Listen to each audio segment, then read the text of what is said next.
telling somebody today. Because I thought I had it set up. You do it ALS, right? ASL. Hi everybody, we're going to go ahead and get started. Maybe it was that.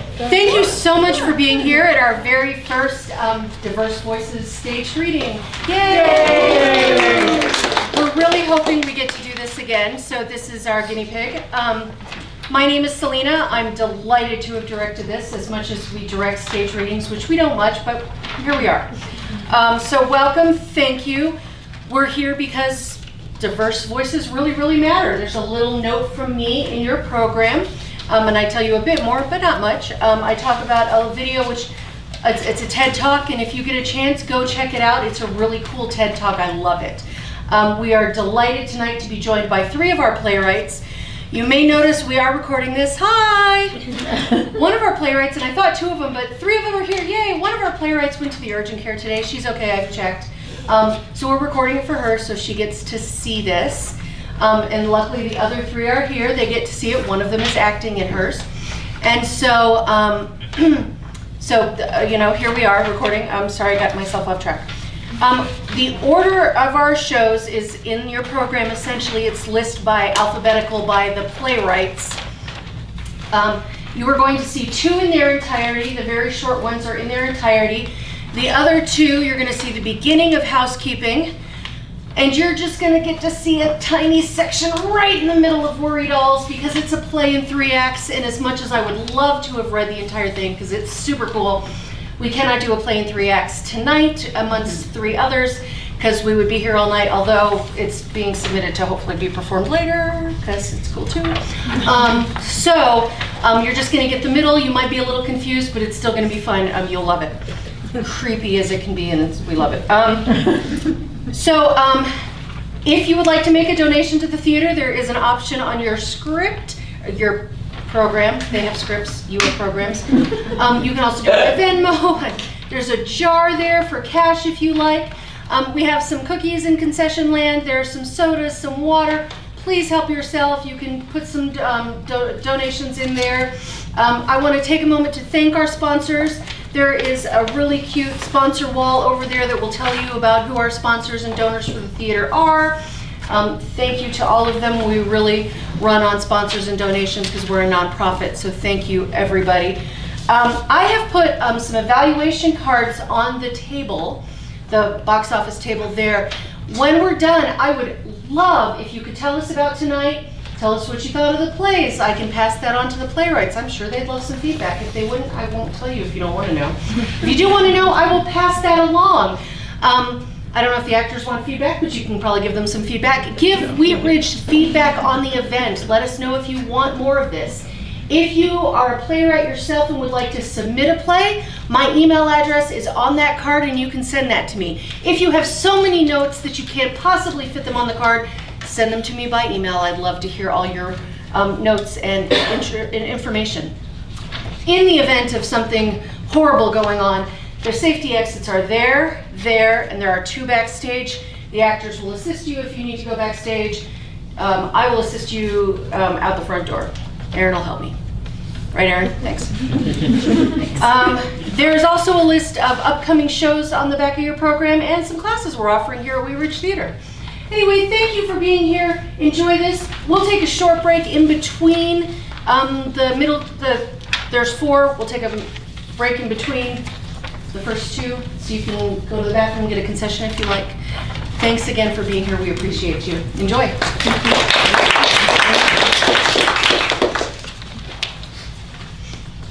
Housekeeping by Maru Garcia. 3 rooms are depicted in 3 different sets. Between each room there is a hallway. Each room should have a door on the inside towards a bathroom. In one of the hallways there should be a small laundry room with shelves full of towels, sheets, and cleaning products. Scene 1.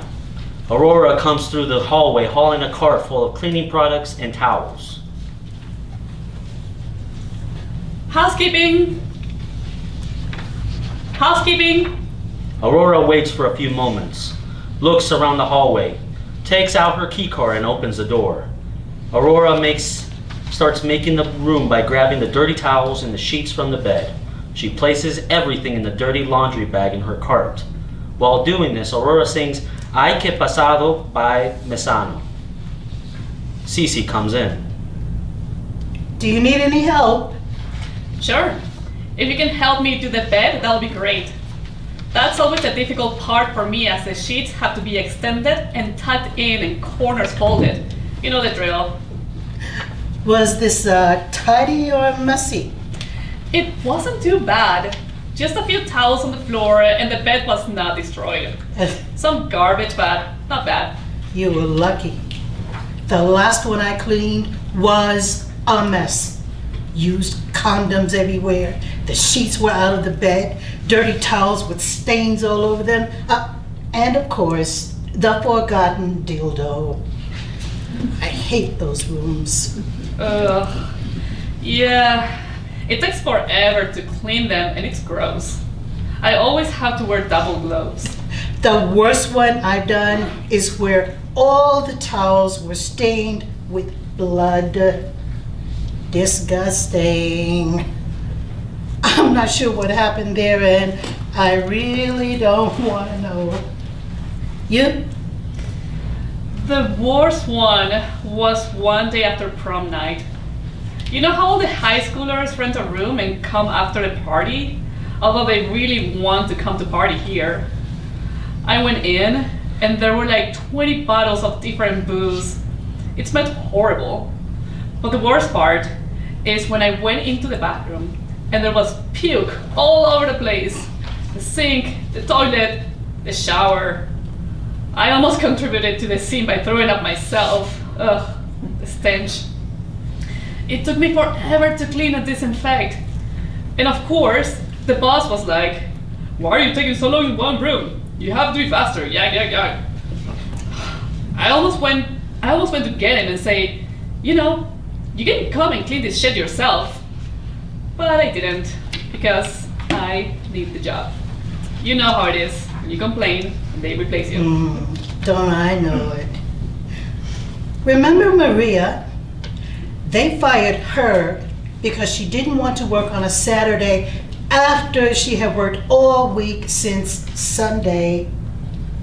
She came to work on Monday. They called her to the office and told her that there was no more work. I had to cover her rooms all that week until they found someone else. And of course, the same pay. So, Aurora, is this your only job? Besides being a mother to my 2 sons, yes. This is the one that pays. Never enough, of course. And my name is Aurora, not Aurora. Aurora. Not quite there. A-U-Ro-Ra.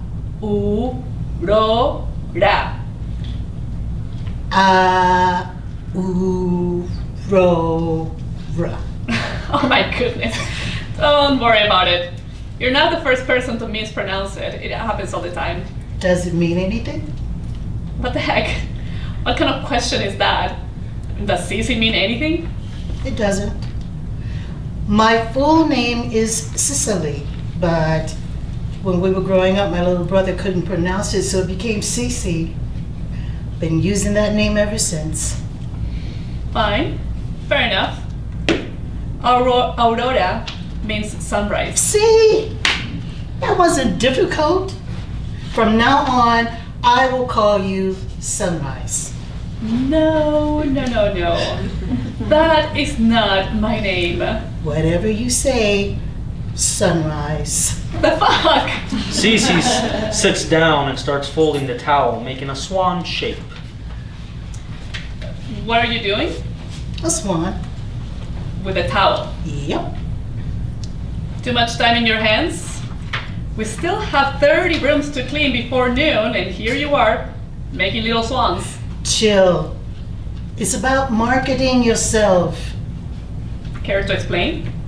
Easy. You make a swan, leave it on the bed. People think it's cute, looks elegant. They leave you a tip at the end of their stay. Most of the time. Of course, there are some jerks that don't leave shit. And then there are jerks that leave shit all over the bathroom walls. Right? Those ones do not even qualify as messy. Those are overly messy. No words to explain. What I do is I fold the last square of the toilet paper as a little fan. Delicate and classy. Oh, common and ordinary. Whatever. Will you show me how to fold a towel in a swan shape? Sure. Here. You know, tips are weird. Weird. In what way? Well, in Mexico, we tip the waiters in a restaurant only 10%. We do not tip the taxi drivers or the housekeeping staff in the hotel. You don't? Nope. However, we tip the guy that pours the gas into the tank at the gas station. Oh, and the teenager who puts our groceries in the bags. Oh, what do you mean, the guy at the gas station? Oh yeah, in Mexico, we do not get out of the car to put gas into it. You get to the gas station, turn off your car, and a guy comes towards you, asks you what kind of gas you want, fills up your tank, and charges you. Oh, and cleans your windshield too. Wow. Full service, huh? Not quite, but it's nice. That was one of the things that shocked me when I got here. I didn't even know how to open the gas tank and how to place the hose inside the car. I also got in trouble once when I went to dinner, as I left the server 10% tip. The person I was having dinner with, a co-worker, got so upset that she started yelling at me. It was embarrassing. I explained that in Mexico the tip was usually 10%. She yelled that it was obvious that I shouldn't have come to the United States, that I should have stayed there, and that I was a disgrace to the restaurant, to restaurant customers. Never went out with her again and avoided her at work. And that was at the other hotel. How does this look like? Needs a little work. Let's say it's an up and coming swan. You'll get the hang of it. I have no brain for crafts. When I was in high school, I flunked all art classes. That was horrible. High school. I didn't even go to high school. You didn't? No, didn't have a chance. Needed to work to help my family. Got my GED a few years ago. What was high school like? It was fun. At least for me. Lots of friends, prom night. Lots of friends, yes. We don't have prom night in Mexico, but I went to a lot of parties. Mina comes running into the room, goes into the bathroom and closes the door. Cece and Aurora are puzzled. Sunrise, did you see that? What the fuck? Shit. Whatever is happening, that will put us behind. Between your stupid swan and this, it's going to be difficult to catch up. Cece goes into the bathroom door and knocks on it. Hey, are you okay? No answer. Mina, are you okay? Mina, open the door. Robert appears at the door of the room. Hey, how's it going? How many rooms do you have left? 30. English. 30. Well, get going then. You're way behind. Remember that if you don't finish on time, there's no overtime pay. And you still have to do all the assigned rooms. What is that on the bed? A swan? No wonder you're behind. You've been playing around as usual. Are you done with the bathroom? Almost! It was a mess. We had to do deep cleaning.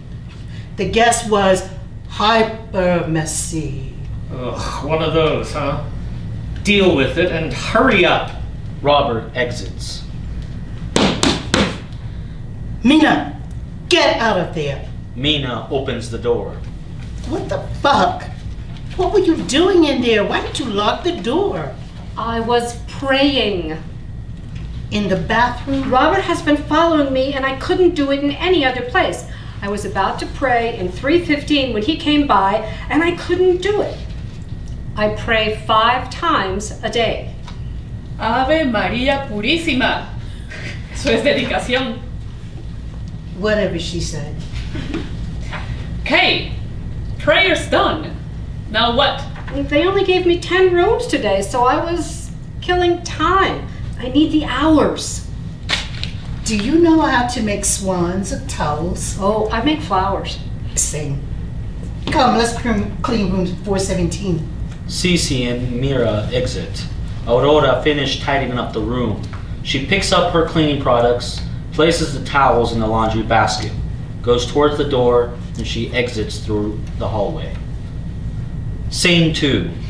Another room lights up.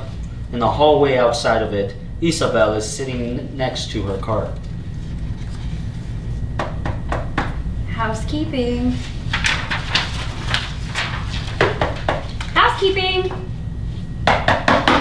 Housekeeping. She takes out a ring with several cards from her pocket. She looks for the right one, opens the door, pulls the cart inside behind her, leaves the cart at the door, goes inside, opens the blinds, lights on the room. The bedroom is undone, towels on the floor, women's clothes are on a chair. Claro, el 10º cuarto y está hecho un desmadre. Isabel starts making up the bed. She puts some garbage she finds, empty water bottle, soda can, bag of chips, and a huge garbage bag in her cart. She walks fast. She trips over a pair of shoes, picks them up. She pulls the cart in and closes the door. The shoes are stilettos. She tries them on. She walks around moving her hips. She walks around moving her hand as if she were in a beauty pageant. Y aquí está la Miss Universo, vinada directa desmente de San Antonio, Texas. Miss Isabel Perez. Isabel thanks the crowd and throws kisses to them. She takes off the shoes and goes to check on the pile of clothes. She finds a silky scarf, places it around her neck, goes to the door and puts her ear to the door to see if anyone is coming. Isabel starts dancing with the scarf. She sings No te metas con mi cucu from La Sonora Dinamita. No te metas con mi cucú, no te metas con mi cucú. Isabel moves the scarf while dancing. She climbs on the bed and dances. Housekeeping. Isabella goes to the door and opens. ¿Qué haces aquí? No, tú que changados hace aquí. Pues Roberto me mandó para acá. ¿Cómo crees estos son mis cuartos? Pues eso me dijo. Además, acuérdate de que ya no quieren que estemos solas haciendo los cuartos. Oh, right. Since the incident with Remy? I know. Scary, right? Do you think she caused it in some way? What the fuck are you talking about? How can she cause that? Well, she was always wearing low-cut blouses. It was easy to see more than you should. That doesn't have anything to do. She had the apron on top, the uniform. Besides, she was just doing her job. Aren't we all? That's not what I meant. Oh, so you do think she caused it, huh? Don't be stupid. She didn't cause shit. Must have been scary. You think? Has anything like that ever happened to you? Aurora. Aurora, what the fuck? No, not like that. Not at work. You mean you have been in danger? Here? No, not like that. And no, not here. Where then? You know, this is not the moment to talk about that. We have work to do. How long have you been in this room? For 10, 15, 20 minutes. What? Sorry, I got distracted. Distracted with what? Isabel gets the shoes and shows her. Wow. These are nice. Try them on. No, Come on, let me see how they look on you. they're not even my size. So what? They may be bigger on you. Come on, just this time. You're always so uptight. Aurora takes the shoes and observes them. She turns them around carefully. Ándale, prebátelos. Aurora puts them on. She stands up, starts walking. Look how beautiful you look in them. They are so nice. I used to have a few pairs like this a long time ago. For real? Yes, in my other life. Wow, you must have had money. It was another lifetime. Isabel gets on top of the bed and walks on it. What the fuck are you doing now? Come on, just a little break. We work too much.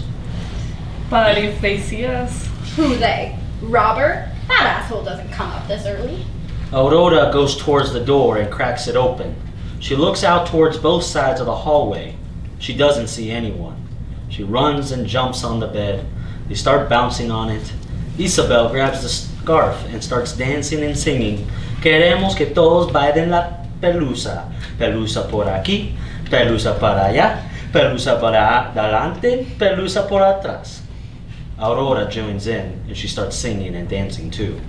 They end up laughing and sitting on the bed. Scene 3. The laundry room. Mina is fixing the items in the cart. She inspects each towel and places them in a huge bin. She replaces the towels. She opens the little containers with shampoo, conditioner, soap, etc. and smells them. Places them in her cart. Cece enters the room. She is pulling her cart. Oh, you're here. Yeah, I ran out of clean towels. Apparently everyone chose to use a different towel this week. I hate when that happens. Well, it gives me a chance to take a break and to make more hours. I hear you. Tired? You have no idea. Late night? No, not that late. But after work, I had to pick up Keisha from school, and we had to rush to LaShawn's basketball game. We didn't even have a chance to eat dinner before that. I was starving. Was it a good game? It actually was. They won. They will go to the district tournament next month, which means I still have long days and a lot of games to go to. Keisha and I bought some chips and soda at the game, but when we got home, I still had to cook dinner. They were starving. So was I, actually. Well, I'm sure they value that. I certainly hope so, but my feet are killing me. I'm standing up cheering the whole time. I'm surprised I have a voice today. You should soak your feet in warm water and put some oil in it. Girl, I don't have time for that. I wanted to ask you something. Ask away. Why does Robert insist on having 2 people in each room? Isn't that expensive? Oh, you don't know? No, what? Remember Carolyn? I started the week after she left. Well, she was assigned to the second floor. It was a slow week, so most of the rooms were empty. She was doing her job as normal, you know, knock on the door, housekeeping, you know the drill. She knocked on one of the rooms. A guy opened the door and grabbed her, threw her on the floor, locked the door. She told us she started screaming, but no one was around. The rooms were empty. The guy tried to rape her. She kicked, bit, fought. She finally ran to the balcony. The guy was so enraged, he followed her, pushed her from the balcony. She grabbed onto the railing and was hanging there while he was trying to make her let go. She was screaming. One of the guests going out of the hotel heard her and saw what was happening. He ran inside and alerted the front desk. The front desk let the manager know and called the police. All of them went to the room, opened the door with the master key, and arrested the guy. All this time, Carolyn was hanging on for her dear life. Paramedics took her immediately by the ambulance. She had a couple of broken ribs, a dislocated shoulder, her wrist was shattered, but the trauma was worse. She got workman's comp, but no amount would be able to cover the lasting effects of the attack. Oh my lord, I cannot believe something like that. After that, management decided it was better for all of us to always go in pairs. Safer. It was horrible. Do you know how she's doing? Not a clue. They told us not to approach her. She needed time. Well, back to work. Are you coming? Do I have a choice? Not much. Mina grabs her cart and we both exit towards the hallway. Scene 4. Isabel and Rosie drag their carts towards one of the rooms. Housekeeping. Rosie keeps folding towels in the cart while Isabel knocks again. Housekeeping. Isabel opens the door and turns on the lights of the room. The room is fairly clean, the bed is undone, and a couple of towels on the bed, but nothing is extreme. Ha! Finally! All this week I have had the worst luck with these rooms. All of them seem to have been trashed. This one doesn't seem so bad. Yeah, seems like a decent one. Let's get this done fast so we can get going. Get going. Yeah, I have to get out of here by 3 p.m. and it's getting later and later. Oy, by 3 p.m. A date with your boyfriend? Shut up. So it is a date with your boyfriend, huh? Yes, but my boyfriend is 3 years old. Oh, you have a son. No, he's my brother. Oh, gotcha. I was wondering, you look pretty young to have a son. How old are you? 16. Pero niño, bien chiquita. What are you doing working here? Better than flipping burgers. Yeah, but still, you should be in school. There's no way. I didn't like it and I have to help my mom. She also works in housekeeping at another hotel. She can't take care of my brothers by herself, so I help. You need to go to school. You know, that is none of your business. Fine. Pardon me. Que carácter. Not sure what you said, but fuck off. Hey, chill. Just trying to get to know you. Well, I do not need you to know me. Just shut up and work. Fine, if you're gonna be like that. Look, Rosa. It's not Rosa, it's Rosie. Fine, Rosie. The hotel pays us by hour, not by room. The longer you take per room, the more money you make. As long as it's not past 8 hours, of course. Then you get in trouble. Not worth fighting with Robert. Yes, but the faster you are, the more rooms we clean. So what? If we clean 16 rooms per day, 30 minutes per room, 8 hours, it's exactly the same as if we clean 32 rooms per day, 15 minutes per room, and you work way harder. Robert told me to be fast. Oh, he did. Yes. And who trained you and showed you the ropes? A black lady, I think her name is Cece. No wonder. She likes being fast and efficient. She even makes little figures with the towels and places them on the bed or in the bathroom. Do you? Nah! Nobody appreciates that. Why bother? Okay. I would still like to be a little faster so I can pick my brother up from daycare on time. Call someone else to pick him up. I can't, there's no one else. There should be someone. You don't understand. Do you have children? Me? Nah. Married, boyfriend? Boyfriend. Actually, 2 of them. They don't know about each other, so it all works out. 2? Yep. Why have only one boyfriend if you can enjoy the attention and gifts of 2 men? What if they find out? They won't. They are totally in love with me, so they believe everything I tell them. Wow. And what if they want to marry you? They do. Both of them. I just told them I'm too young to be married. How old are you? 24. You can marry if you wanted to. And get stuck at home with young children, doing chores for free? No, thank you. How did you start here? I was driving and I saw the sign saying they were hiring, so I applied and I got it. I thought it would be easy, and it is. Well, some days more than others. How long have you been here? Almost a year. This job is a revolving door. A lot of people come in and out to work here. Well, see how it goes for me. You will be fine. Just don't work too hard. Sometimes you need to close the door and put your feet up for a few minutes. Just don't fall asleep, because the boss will catch you. Rosie reluctantly lies on the bed and puts her feet up on the wall. This feels nice. I'm telling you. Do this a couple times per day. Your back will thank you. Moment of silence. Both of them are enjoying it. There's a knock on the door. Rosie, Isabel, are you there? Yes, we're almost done. I thought this was not a good idea. It's a great idea.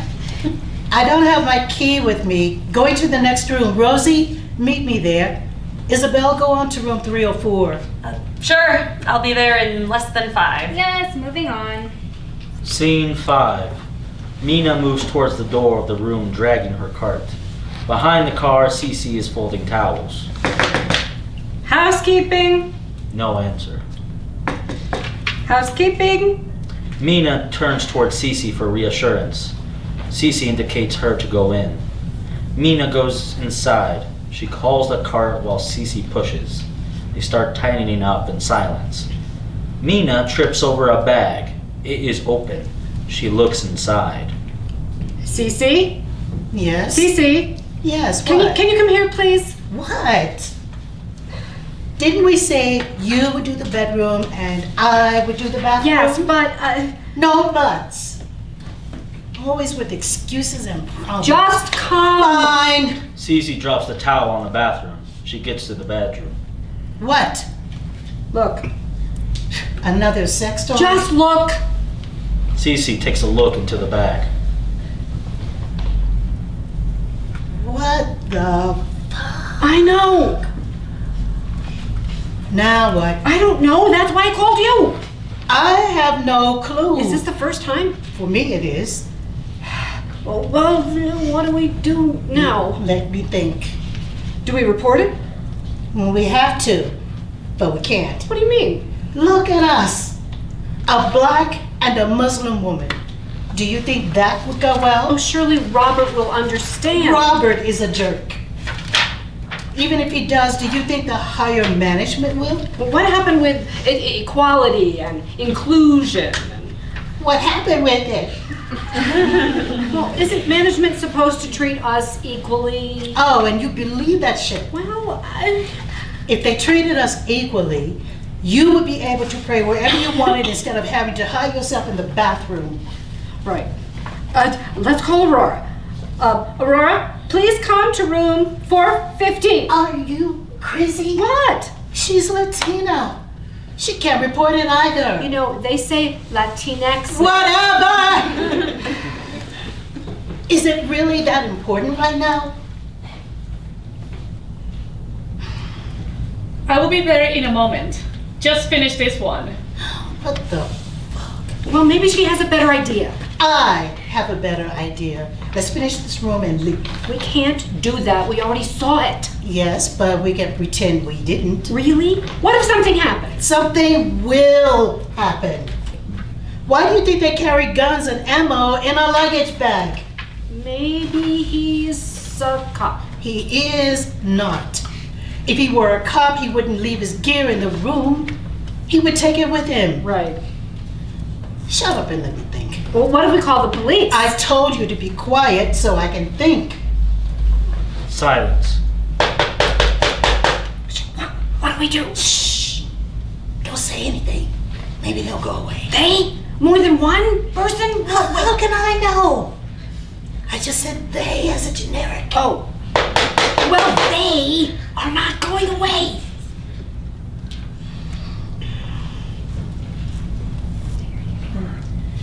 Okay, I'm here. Oh, So you- it's Aurora. I told you not to call Well, her. she's here. Let her in. Mina opens the door. Aurora comes in. I'm here. Mina and Cece look at each other. What? Do you need help or what? Mina points towards the open luggage. Yes. A bag.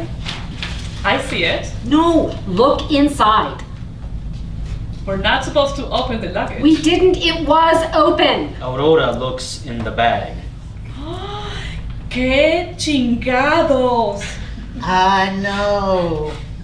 So, So, what are we going to do now? nothing. There is nothing we can do. I told Cece we have to report it. And I said before, who is going to believe us? What do you mean, who is going to believe us? We have nothing to hide. We haven't done anything wrong either. It doesn't matter.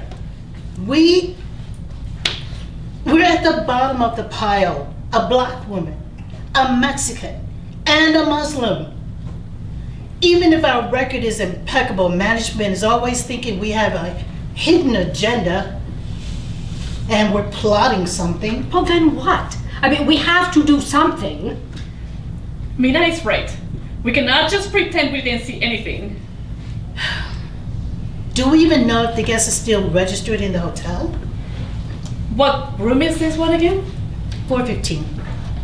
Wait, let me get the list from the card. Aurora goes towards her cart, looks both ways when opening the door, goes towards the cart and takes out a folder with a list. Inside the room, Mina moves around the bag, trying to look into it more. Cece paces back and forth. 415? Cece nods. Yep, he's still in. And there is a note in the list that he requested not to have housekeeping during his stay. What? It says on the list. Was there the little sign at the door? No, there was nothing. Did you check the list before going in the room? No, I didn't. That's why I turned to you. I thought you did. We're fucked. This gets worse by the second. Now what? I can't get blamed for this. I can't take it. I can't risk this guy coming after me. I have my 3 kids to think about. The oldest is almost graduating from high school. I have to be there for him, for all of them. I can't have anything happening. Hey, calmada. Nothing is going to happen. We just have to think. Pensar, pensar, pensar. What the fuck was that? That's what Winnie the Pooh does when he's in trouble. Oh, for goodness sake. I'm having a panic attack and you're quoting Winnie the Pooh. Well, nothing wrong with that. Who do you want me to quote? Sartre? I have no fucking clue who that is. But anything is better than Winnie the Pooh. Stop. Okay, we have to think. Arguing is not gonna help. Right. You know, of all the housekeeping staff working today on these floors, there is only one of us who wouldn't get in trouble for mentioning the guns. ¿Quién? The new one, Rosie. Rosie. Isn't she like 16 years old? Yep. She's also white-colored skin and pure Anglo. Oh, please. She is 16 years old. Much better. She just started. They will believe anything she says. She's white. Looks innocent enough. And how do you think we can actually convince her to do that? Well, she's working with Isabel in the other rooms. Maybe we can talk to Isabel first. And explain the situation? Yep. And then she can convince her. And if she doesn't do it? That's our best chance. If she doesn't, then we'll have to think of something else. Not a good plan, but not a bad one either. Wow. That was deep. What? Okay. Call Isabel. Me? No. You call her. She trusts you more, and if needed, you can talk Spanish to her. Fine. Let me text her. Send the text in Spanish. That way, if anyone reads it, they can't understand. It doesn't matter. I'm just going to ask her to meet me in the laundry room. Oh, okay. Ven al cuarto de toallas.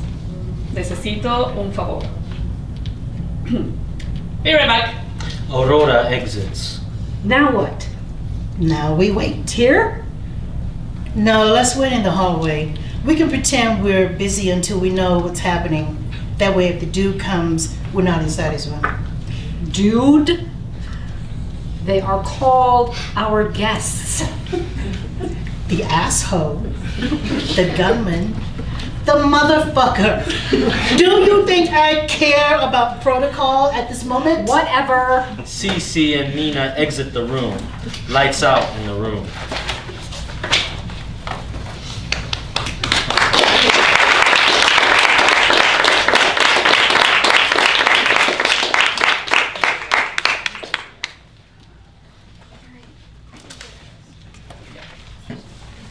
Next up is Mike and Mindy.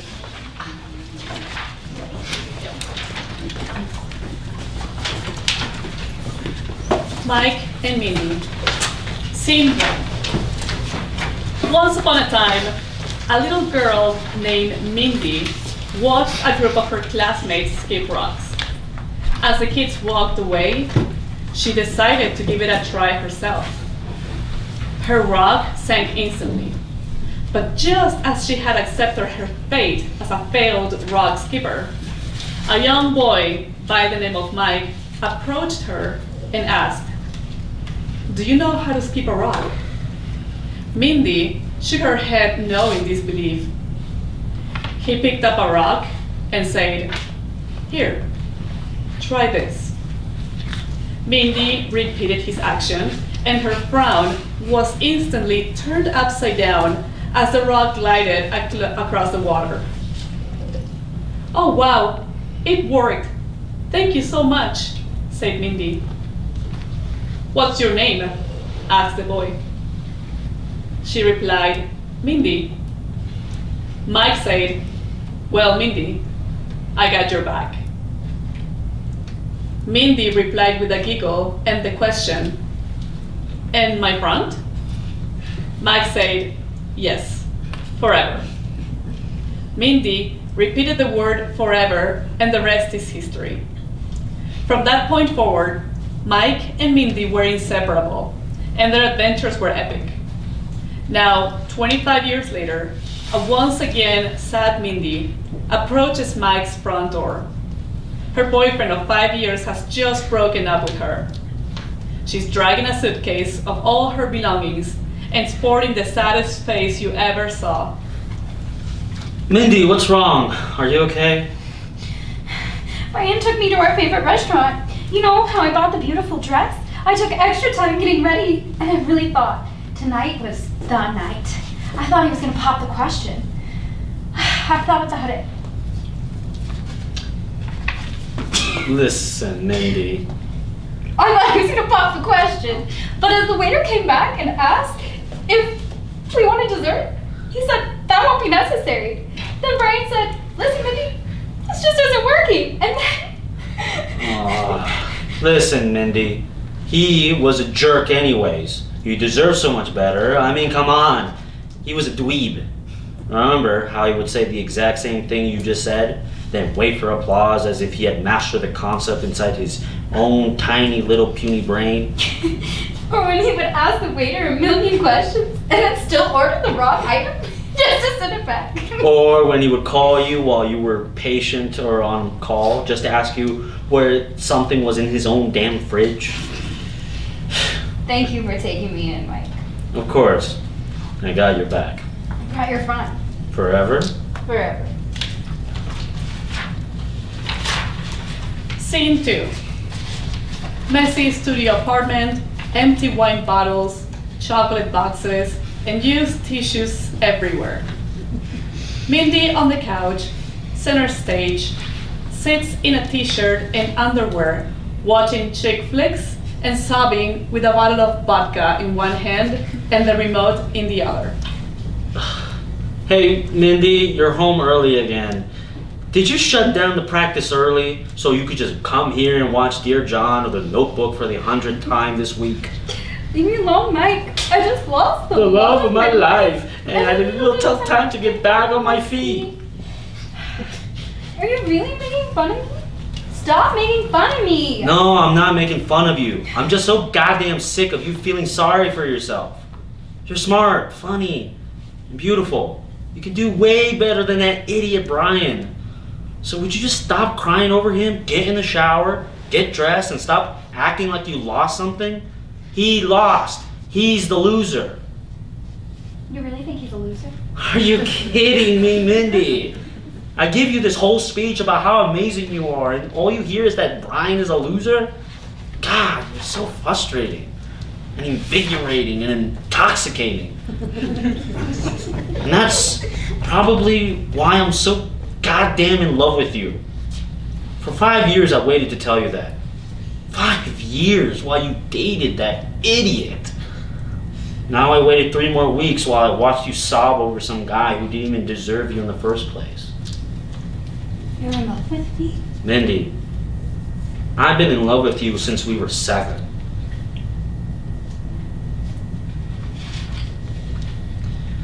Okay, well, in the 5 years I've been fantasizing about this moment, I imagined you would say any number of things, but silence was never a response I was prepared for.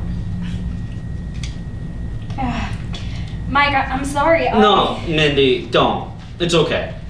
I'm going to head to the bar and have a drink, maybe several. Just don't wait up. Mike storms out the door, slamming it behind him. Mindy begins frantically cleaning the apartment she had trashed over the last 3 weeks. With a toothbrush in her mouth, she begins fixing her hair while vacuuming like crazy. She plops onto the couch and the lights go down. Scene 3. The apartment is in better shape than the audience has seen thus far, and Mindy looks amazing. Her hair and makeup are done perfectly, and she is wearing a lovely dress. Mike enters through the front door. You know, I've thought about it too. About you and I. Of course I've thought about it. I've thought about it a million times. I thought about it when we were 8 and John Martin pulled my pigtails while he called me Peggy, and you shoved him to the ground and defended my honor. I thought about it when we were 16 and my date to the high school prom stood me up. You picked me up on your bike in your dad's tux to escort me to the dance. I thought about it when we were at that party in college and Ricky got way too handsy, so you punched him in the mouth. I thought about it every day, from March 31st, 2016 to October 21st, 2016. Because for the first time in history, we were both single at the same time. But then you didn't make a move, so I assumed that you didn't think about it. I just assumed that you didn't love me in the same way that I loved you. So I moved on.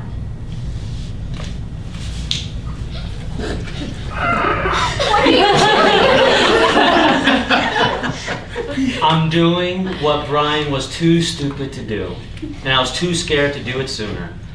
I've had this ring since March 31st, 2016. It was a bit of an impulse buy.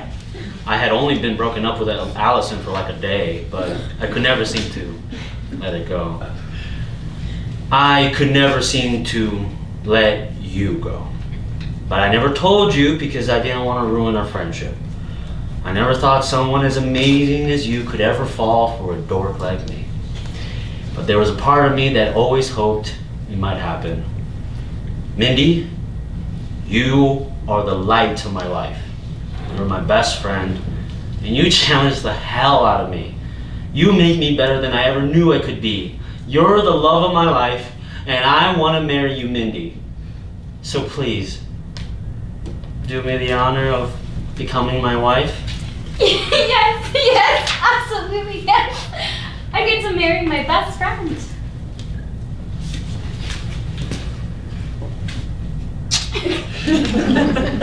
I got your back.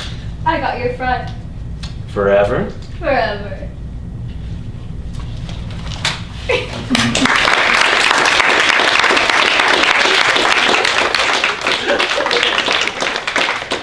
Like, staged reading doesn't need to be acted, guys. We'll take a brief intermission. Feel free to get a drink and a cookie. We'll come back in just a few minutes. Thanks.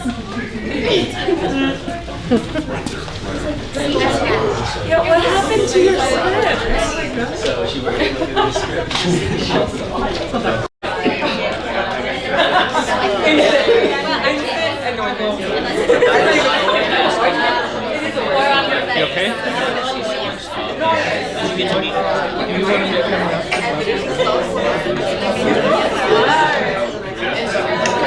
I'm choking, so I didn't want to force it.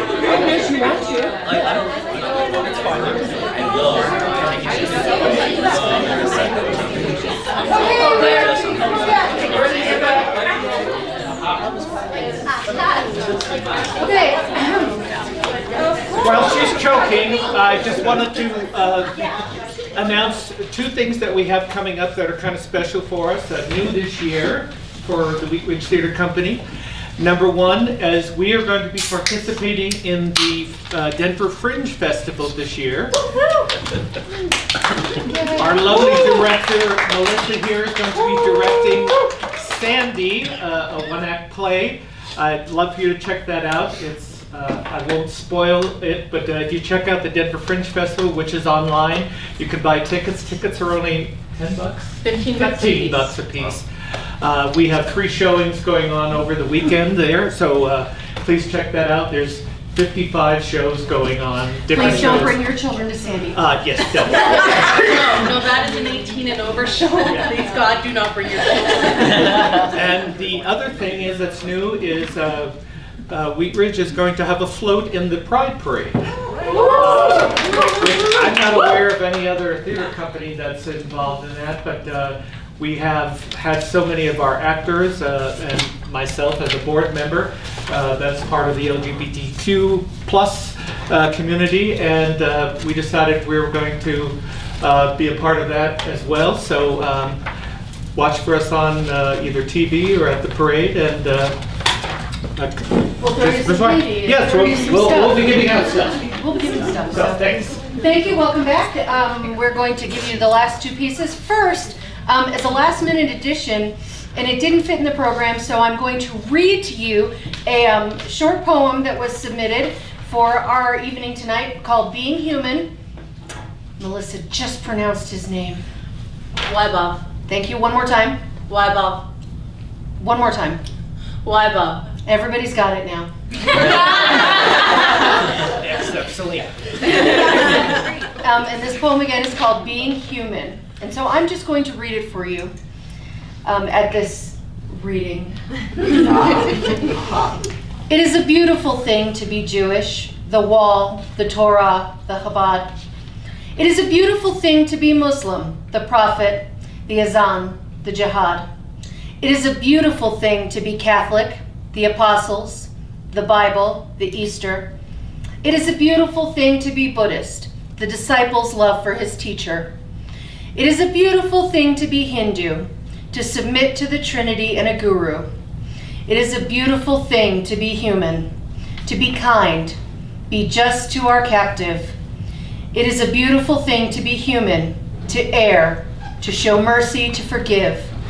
It is a beautiful thing to be human, to laugh, to belong, to celebrate. It is a beautiful thing to be human, in this fabric of life, a yarn of fate. It is a beautiful thing to be human, trivial imperfections, the fallacies. It is a beautiful thing to be human, to be anguished over our maladies. It is a beautiful thing to be human, to be rain and sun to a flower bud. It is a beautiful thing to be human, to share the crimson of our blood. And now,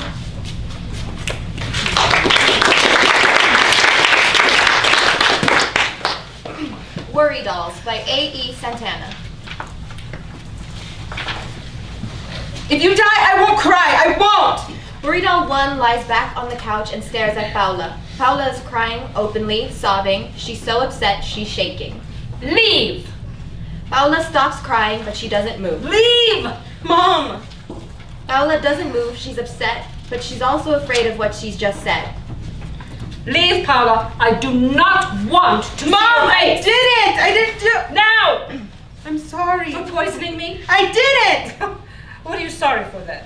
For being a brat? For being a little shit? For being an ungrateful bitch? Worry Doll 1 moans in pain. She clutches her stomach.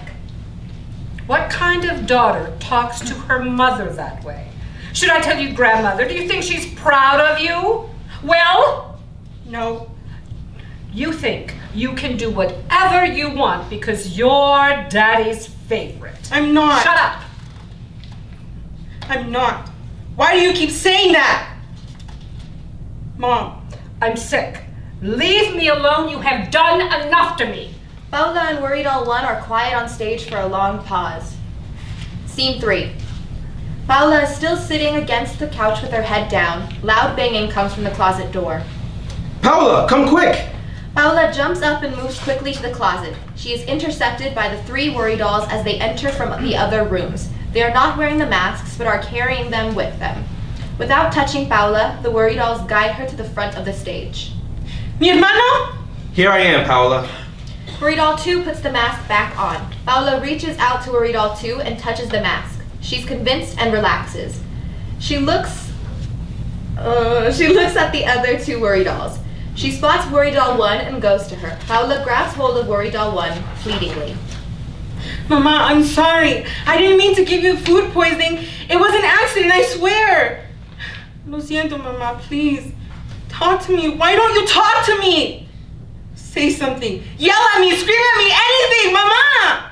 Paula embraces Worry Doll 1 with a fierce hug, but Worry Doll 1 doesn't respond.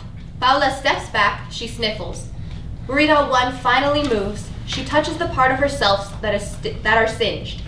You burned me. Oh, yeah.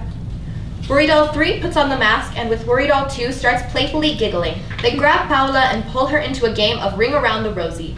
Worry Doll 1 slowly exits into the other rooms. Paula pulls away from the Worry Dolls. Get off me! You never dance with us. Dancing is stupid. You're stupid. You're adopted. Take that back. Tell your dog to shut up. Worry Doll 3 runs off stage, exiting to the kitchen, crying. Whatever. Dog stops barking.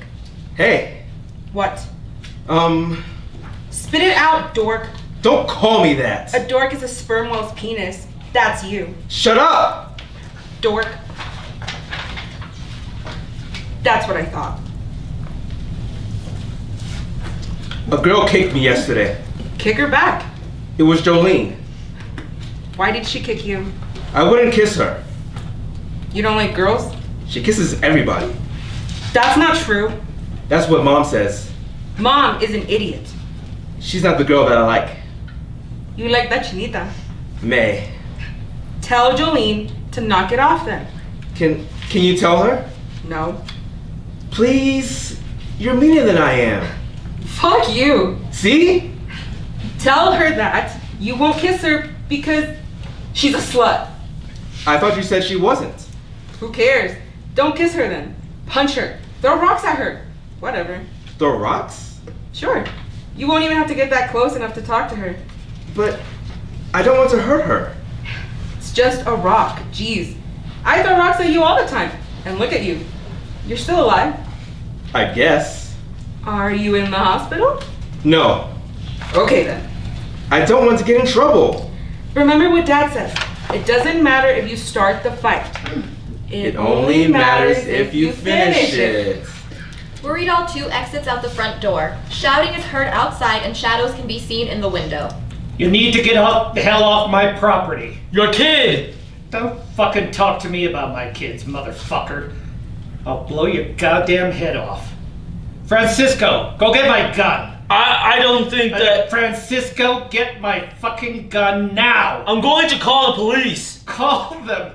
You're on my property. My daughter went to the emergency room. You can't prove it was my kid. The sound of a shotgun cocking is heard. Now, get the fuck out of my yard. Scene 4. Paula enters from the other rooms reading a magazine. She maneuvers around to settle on the couch. Worry Doll 2 enters through the front door. What do you want, weirdo? You're just gonna stand there, sucking up all the air with those big nostrils? I shouldn't have. Mande? The rocks. What the hell are you blabbering about? I shouldn't have thrown the rocks. Paula jumps up, discarding her magazine, and socks Worry Doll 2 in the gut. Don't yell at me. Don't you care? Wasn't she your friend? I guess. I shouldn't have hit her. Knock it off. You shouldn't have... Don't make Don't make this my fault. I didn't! I'm not the one who did it. You told me to. No, I didn't mean that. What happened to her? Somebody hurt her. I did. Stop it. This isn't on you. I didn't even say sorry. I didn't want to throw. Then you shouldn't have done it. Stop crying. Stop it. Paola slaps the back of Worry Doll 2's head. You didn't kill her. Some freak did. The Sunset Strangler. Yeah, she shouldn't have been out at sunset. We all knew. The police went to all of our classes. Curfew. In before sunset. Everybody's been warned for weeks. You didn't kill her. You threw some rocks at her. We've all had rocks thrown at us. Plus, those 2 girls who went missing, that homeless guy, you didn't throw rocks at them, and they still got attacked. How long do you think she was out there in the field? I don't know. What if he comes for me? What? What if he knows I hurt her? What if I'm next? Don't be estúpido. Paola spots the open package and takes 2 Worry Dolls out of it. She goes over to Worry Doll 2. Hey, here. Paola hands the 2 prop dolls to Worry Doll 2. He tentatively takes them. Your Worry Dolls? Just 2, if you want them. Thank you. Just say whatever's bothering you, I guess. Then put them under your pillow, you know? Worry Doll 2 stands up. He walks towards the other room's exit, putting distance between them. Hey, Dad's home. Worry Doll 2 quickly exits. Father enters. Where's your mama? At the store with Alicia. Father storms off to the kitchen. He exits. Julian, All 3 Worry Dolls enter. They are holding their masks. Paola grasps Worry Doll 2. He is totally unresponsive. Francisco, I should have never suggested that. Loud banging is heard from the closet. Recuerda. Paola wrenches away. She runs to the front door and tries to open it, but it's still jammed shut. End scene 4 and Act 1. Act 2, Scene 1. Paola is slumped against the front door. Worry Doll 3, wearing the mask, pretends to dance like a ballerina. Worry Doll 2, wearing the mask, is off to the side looking through a magazine or book. Paola shakes her head clear. She gets up and walks behind the couch and picks up a CD player. She considers it before throwing it on the couch and planting herself there too. Get out of my way, Alicia. I'm practicing. For what? You're not in the dance. I'm going to be. Who said? Mama. She's lying. No. Papa said we can't pay for lessons. Mama has a friend. She doesn't have any friends. Papa won't allow it. Mom said. Dad said no. Worry Doll 3 goes over and picks up the CD player. Don't touch that. Can I use it? No. Can I use it? Put it down. Paola kicks at Worry Doll 3, who puts the CD player down. Worry Doll 2 gets up and grabs the CD player. Hey! It's my turn. You don't get a turn. It's mine. Mama said you have to share. You can't use it. Paola jumps up and attempts to snatch the CD player from Worry Doll 2, but he runs off. Paola chases Worry Doll 2 around the living room. Give it back. Stop Francisco. Stop being mean. I am not. Si eres un puta. What did you call me? Puta. Paola cuts Worry Doll 2 off and pushes him. He falls to the ground and the CD player breaks. Oh no. Shit. Your fault. Your fault. You pushed me. Because you're stupid. You're stupid. Alicia, shut up. The sound of a work truck pulling up in the driveway is heard. All 3 characters look at the entry at the same time. Paola throws the broken CD player at Worry Doll 2. I'm going to tell him. I take it back. You're not a puta. Please, Paola, don't tell him. The dog is heard barking off stage. The dog. He got it in the house and bumped it on the chair and that's why he fell, okay? No. Shut up. Don't blame Bandit. Paola pulls Worry Doll 3 off stage, exiting to the kitchen. Worry Doll 3 follows, crying, exits. Scene 2. Paola, Worry Doll 2, and 3 enter. The dolls are wearing their masks. Worry Doll 3 is sobbing uncontrollably. Worry Doll 2 is trying to comfort her. Alicia. Quiet, Alicia. Dad's still... Bandit! Shh. You're going to get us in trouble. My puppy! He wasn't a puppy anymore. My doggy! Alicia, look at me. Why did you blame him? Did you want that to be Francisco outside? Dad wouldn't have He wouldn't have hurt Francisco. He would have beaten the shit out of Francisco. But my bandit, my dog, he didn't do it. He didn't break the stupid CD player. Stop it. It was you and Francisco. You wanted Dad to hang us too instead? Bandit didn't do it. My You wanted to be Francisco and me out there? Hey, Your brother and sister. Paula. That's your papa. Your papa is buried in the backyard. Stop. This is your fault. No. I told you to put the CD player down, but no. You had to run around and think you're funny. I didn't. Yes, you did. I banned it. Tell Alicia you're sorry. But I... Look at her. Her dog is dead. Tell her you're sorry. I'm sorry, Alicia. I'm so sorry. Paula moves as if to join them, but they run off and exit to the other rooms before she can reach them. I'm sorry. Bandit? Worry Dolls 1, 2, and 3 enter. Worry Doll 1 is holding curtains, nice, new curtains. Worry Doll 3 is carrying a stuffed animal, a dog. Alicia, do you want to help me put up the curtains you picked out? They're going to look real pretty when they're up. I'll help you, Mama. Alicia, I'll help you put the curtains up. Worry Doll 3 hugs the toy dog to her and curls up on the floor. The phone rings. Worry Doll 1 answers it. Bueno, we're all home. Alicia, she's fine. See? Okay, how many? Ándale pues. Worry Doll 1 hangs up the phone. That was your father. I'm going to the store. I'll go with you, Mama. Alicia, do you want to come? Worry Doll 1 picks up her purse. She flings the curtains at Paula. Put those up. Worry Doll 1 exits. Paula slowly gets up, grabs the curtains, and goes to the window. Worry Doll 3 gets up and exits to the kitchen. Paula begins to undo the old curtains. Do you want some help? What the hell is her problem? Her and Dad were fighting. What else is new? What about Bandit? Was it about Bandit? It's been weeks. She said she was concerned about your behavior. What? I'm home on time now. What is she? She's stupid. I'm not boy crazy. That was... Worry Doll 3 enters. She said you act too much like Papa. Dad, he loves us. Hey, he got you those ballet slippers. Isn't Dad the strongest? Yeah. And the smartest? He's always saying how he outsmarts everyone. True. And what else? Ice cream? Yeah, just yesterday. Helps with our homework. Like my science project. And takes us to the park, and gets us toys, and takes us on vacation. Took us out shooting. So, what the hell is Mom's problem? Why does she hate me so much? Mama doesn't hate you. She tells me I'm selfish. Look at her, abandons us. She just went to the store. Maybe she's fucking some guy. Now you sound like Dad. I've never known Dad to be wrong. She'll be back soon. Or maybe she'll stay out, and the Sunset Strangler will get her. Paula! Whatever. Worry Doll 2 exits to the kitchen. Worry Doll 3 walks up to Paula. Yeah, Alicia?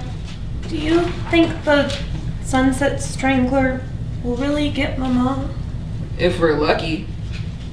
Do you think... Do you think Bandit is in heaven? Huh? Mama said there's not a heaven for pets. Oh, sure there is. Remember that big gray cat we had? Yeah? When he died, Dad told me he went to heaven. So, Bandit is in heaven too. Okay. See? Mom doesn't know everything. But who does? Papa. Right. Paula, What? will you help me? With what? Go to the backyard and pray for Bandit? Paula! Coming! Paula exits to the kitchen. What the hell? Paula enters. Worry Doll 2 enters behind her. Paula, wait! Alicia, what the hell did you do to the chicken in the fridge? I cut it up for Bandit. What? Why? To give to him. I thought in the ground, but now in heaven, What else did you put in it? potatoes and bacon. I found some apples and I put ketchup and It mayo. looks gross in there. Mama is going to be pissed. Then there's going to be no dinner and Dad is going to flip. You know who they're going to blame? Me. Because I was by myself. Dad is going to beat the shit out of her and then me and then you and he'll probably wait for Francisco just for fun. I just wanted to take care of Bandit. Dad hung him from the tree. Remember? Estúpida, he made us watch. This is what happens to people who don't listen to me. You idiot. Paola throws Worry Doll 3 to the floor. Go clean that up right now. Worry Doll 3 gets up and runs, exiting to the kitchen. What are we supposed to do about dinner? Paola, calm down. Dad is going to be... if Mom wouldn't have left, it wouldn't be so much of a big deal. But left me alone to take care of you two brats. We're fucked. Because she's selfish and everyone's an idiot. Paola storms off stage into the kitchen. Worry Doll 2 hurries after her, exits. Clean it up. Throw it all in the trash. A hard slap is heard off stage. Worry Doll 3 cries out off stage. Crashes, screams, yells, and cries are heard off stage. There's a big crash and a final piercing scream. Everything goes quiet. Alicia? Paola enters. She paces the living room, not sure what to do with herself. She calls to the kitchen. Francisco? Don't move her. Paola runs up to the window and tries to throw open the curtains. She fights with the curtains before ripping them off the window. She throws the curtains on the floor. Mama, where are you? Scene 3. The curtains are kind of fixed, not really put up right. Paola is sitting on the couch alone, her face in her hands, sound of a diesel engine vehicle approaching. Father enters. Where's your mother? She, Father crosses the living room and exits to the kitchen. Paola is still as he moves. Father enters. Where's dinner? ¿Dónde está tu madre? Is she with some man? Are you covering for her? No. Where is she? At the hospital. Why? Because Alicia got hurt. She had to go to the hospital? What happened? I'm supposed to make you dinner. Paola? I cleaned it up, the mess. I didn't mean to. Alicia, she ruined it. And it was gross and I was already mad because Mom, and I told Alicia to clean it up, but then what? Would dinner be like because of Bandit? I couldn't take it anymore. Nothing, not anything anymore ever. So I hit her and I knocked her and I punched her and I slammed her against the sink and she went down and I slammed her leg in the cabinet. I heard a snap. I'm sorry. Look at me. You broke her leg. Enough. You got a temper on you, girl. My dad used to say it ran in the family. Did I tell you about the time you threw a brick at my head because your Tio Enrique had forgotten to put the tools back in the shed for me? I've got a scar running down the back of my head for it. Man, I wailed on Enrique the next day for that. I almost broke his leg. You lost control. But what did Alicia do? Something about that damn dog? She had cut up the chicken Mom made for dinner and poured all kinds of stuff all over it. It was in the fridge, dripping everywhere. Why did she do that? She said she was making dinner for Bandit. That dog is dead. That's what I said. Your mother spoils that girl. She's not like you or me. We take care of things that need to get done. I've seen it. Oh? Your mama falls apart for every little thing. Weak. Not like us. Not us? And although you lost control, you know. No? That you're right. Some people need to be punished. But shouldn't I be punished? Not the people in charge, like you and me. Everyone else. Like Mom? You love Alicia? Yeah? When you're the person in charge, you've got to take care of the other people. Sometimes they get punished, but you're always taking care of them. Is Alicia going to be okay? With that snap you heard, she probably won't be dancing anymore.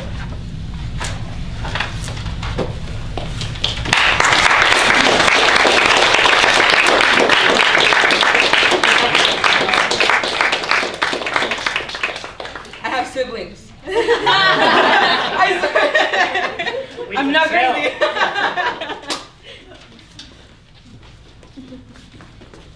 Don't stay there. Come down.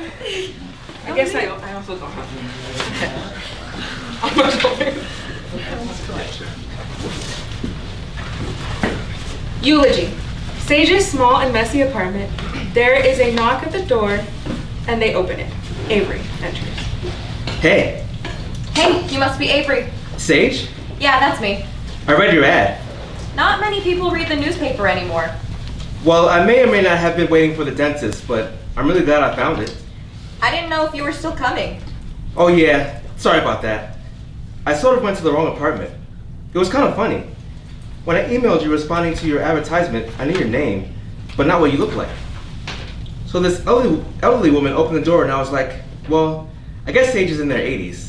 Anyways, it wasn't you.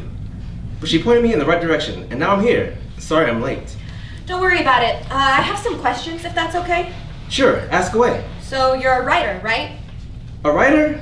I mean, kind of, but... Kind of, well, I definitely wanted a writer, so I'm very sorry if meeting me was out of your way, but if you're not one, Wait, Sage, please. I do write, okay? I just got a little nervous when you asked. It's mostly poetry. I don't let anyone read, though. So if you're looking for a successful published author, I completely understand. If that's the case, I can totally leave. You can stay. Thank you. I was really intrigued by your ad. Wanted. Someone observant and deeply empathetic who understands gaining something wonderful only to lose it. Applicant must be imaginative, good with words, and willing to spare some time to get to know me. I really need this, and I promise I'll be worth it. I have a lot of time these days, and I'm really an observant. Every day, I sit on a park bench and I watch people go by. I notice their little idiosyncrasies and the way they relate to each other and how they feel. I'm also a very good listener. I find I can often understand what people feel, even when they can't find the words themselves. You're hired. I need you to write me a eulogy. Wait, what? I need you to get to know me and write my eulogy. Yours? Are you dying? Who's to say? So you're asking me to not only write a eulogy, but your eulogy. If you're empathetic, imaginative, and good with words, I'm sure you can capture my essence and write a lovely piece. It doesn't have to be especially fancy, but I want it to be heartfelt. And I want people to cry. Are you actually dying? Aren't we all dying? Yes, but if you don't have a terminal illness or something, why are you worrying about your eulogy? That's the job. You can take it or leave it. This is not what I was expecting. What were you expecting? Well, honestly, I hoped it was a dating ad. Which seems pretty silly now, but I read the qualifications for being an applicant, and it fit me so well, and like I said, I have a lot of free time. I'm pretty lonely, so I just thought I'd give it a shot. This is embarrassing. Why would you follow a dating ad talking about losing something amazing? I think I have an atypical outlook on loss. Yeah? Look, I'm not interested in dating, so if that's what you're looking for... I'll stay. Are you sure? Yes. Okay. I need you to get to know me. Tell me about yourself. That's hard. I can't write you a eulogy if I don't know anything about you. I am beyond uninteresting. I doubt that. What do you do for a living? Out of all the uninteresting things about me, that's probably the least interesting. I work in an office, really boring work. Papers and phone calls and vapid conversation. What about friends? I have people I go out for dinner and drinks with. That sounds good. Not really. It's a lot of small talk. This is sad. Why sad? Avery, my whole life is sad. I don't think it is. You hardly know me, okay? Okay, sorry. What do you love most about yourself? I guess I'm good at drawing. I can look at anything and sketch it out. I like drawing people and animals especially. I like to capture their life on paper. I'm always noticing and thinking, but that part sucks because... Because you think too much? Yeah, actually. I know the feeling. Can I see some of your work? Work? Art. Absolutely not. No worries. As a closeted poetry writer who won't let anyone in 10-mile radius of my work, I get it. I also get thinking too much. You don't know what it's like for me. Nobody knows what it's like for anyone else. But I do know I think a lot, and it can suck for me too. But you're right, there are limitations to my understanding. Thank you. Of course. I think I see more than other people. I think I'm aware of more. It's as though everyone is living with big black goggles, and the goggles have tiny pinprick holes, and that's all they see of the world. I don't even think I have the goggles. Everyone's waking up and going to work and coming home to a family, and I'm over here trying to live in this monotonous void of a world like they do, but I don't want to and I hate it. Sorry, I didn't plan to tell you all of that. It's okay. I promise. I see a lot too, in my own way, of course. But I do. And I get the loneliness. That part I really get. Why didn't you leave when I told you I didn't want to date you? I really want any company, romantic or otherwise. I need connection.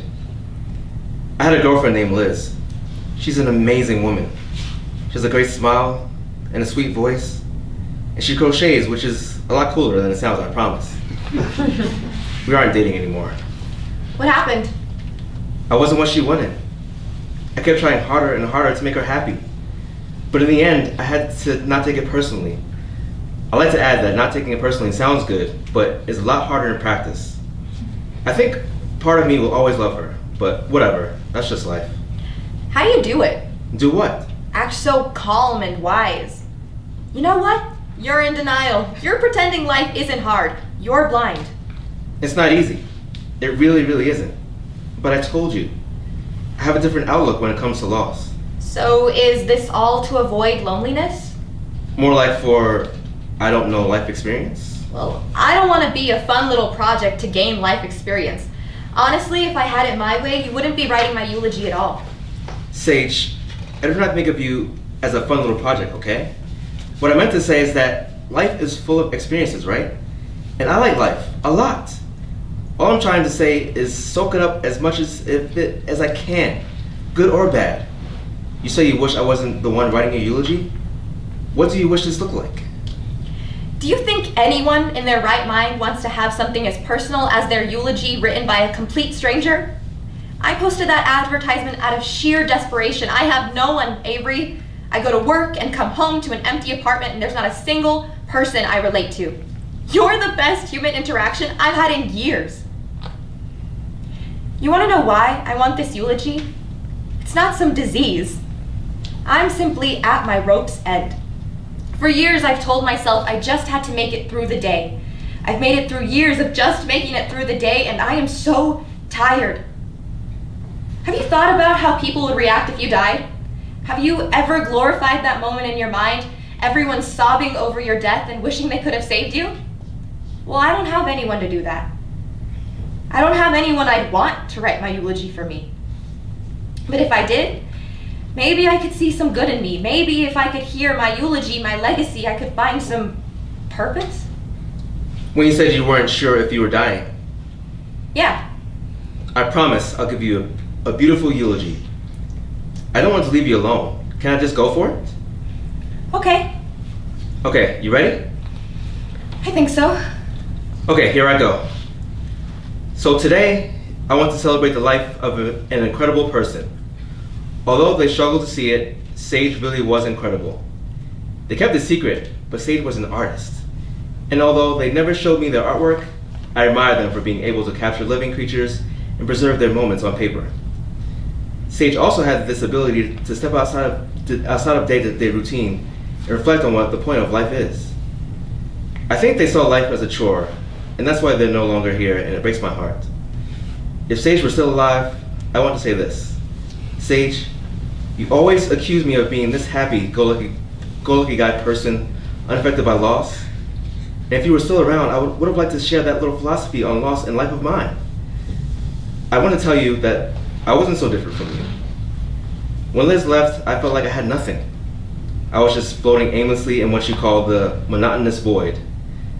I tried to end it too. The only difference is that I'm alive and you're not. But when I get out of the hospital and the warm sun hit my face, I guess something changed. Maybe that sounds stupid. It's not as though a little sunshine solves this unforgiving world, but I think it was this realization that hit me. A realization that made me less afraid of loss. And I am still afraid, and it still really hurts. But I realized something. Something I saw in your ad which really spoke to me. Which is that it can be worth it to have something amazing, even if you lose it.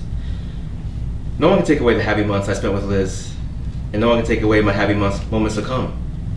They will exist as a snapshot in time, like a drawing. And even when they are gone, even when everything is said and done, I hope I'll be glad that I was alive. Sage, you are such an incredible person. You have drawing and sunshine and me. And yes, you still have a whole life ahead of you. Thank you, Avery. Can I stay with you? I really don't want to be alone. Yes. Yes, please.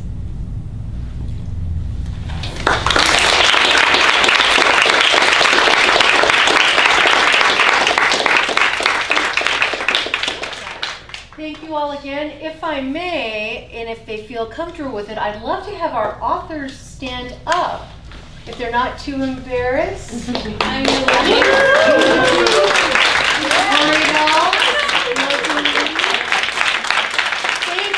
so much for sharing your writing and your stories with us, ladies. We really appreciate you so much. And thank you all for being here to listen to these stories with us. Thank you. And have a wonderful evening.